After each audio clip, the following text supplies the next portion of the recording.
Ministro da Justiça apresenta Sistema de Identidade Digital Único e a reunião Conselho Ministro.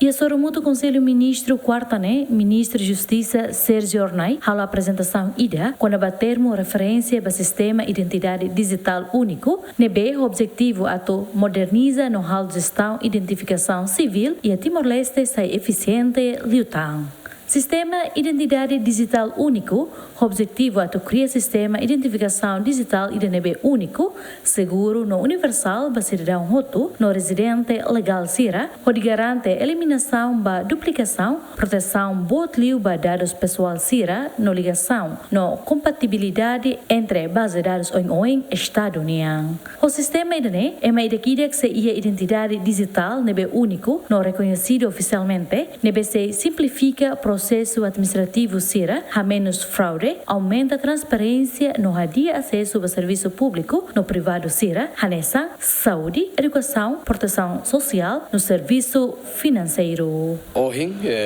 depois da apresentação da NEM,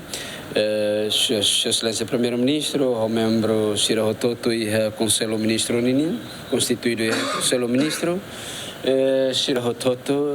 foi cidadania apreciação ainda que é positivo e delibera e o Conselho da Nedônia também foi oportunidade para o Ministério da Justiça para também estabelecer a equipa de trabalho para também explorar ali o tanto insira o chama que também e documentos oficiais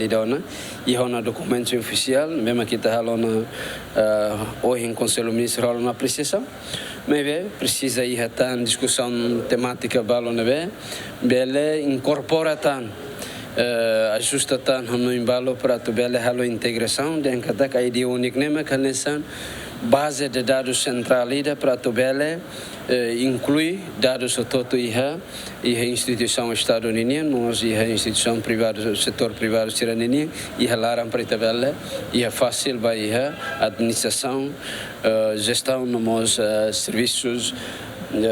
administração pública estadunidense. E a Bibangemos, Ministro da Justiça Sérgio de Jesus Fernandes da Costa Ornai, apresenta para o Conselho de Ministros quando o modelo FOM para passaporte eletrônico Timor-Leste Nian e se atualiza o preenche requisitos da Organização Aviação Civil Internacional. A atualização inclui modernização RUSI, Circuito Eletrônico Integrado, no Sistema Operativo, migração para Sistema Codificação Biométrica e DNB Avançado Liu, no introdução RUSI Funcionalidade FOM, Segurança NIAN e a página Dados Passaporte NIAN. Mudança sirene, a cara que garante proteção bot Liu, a soro fraude, a mete documento nia confiabilidade, no assegura nia aceitação do padrão internacional. No Conselho de Ministros aprova projeto de resolução governo, deve apresenta o Ministro da Justiça, deve nomeia Alexandre Corte-Real de Arauzo, onde halacunar no vogal efetivo governo Nian e o Conselho Superior Magistratura Judicial no Crescêncio dos Santos, no vogal suplente. Bem-vindos, Semenes, a Direito Semenes, GMN.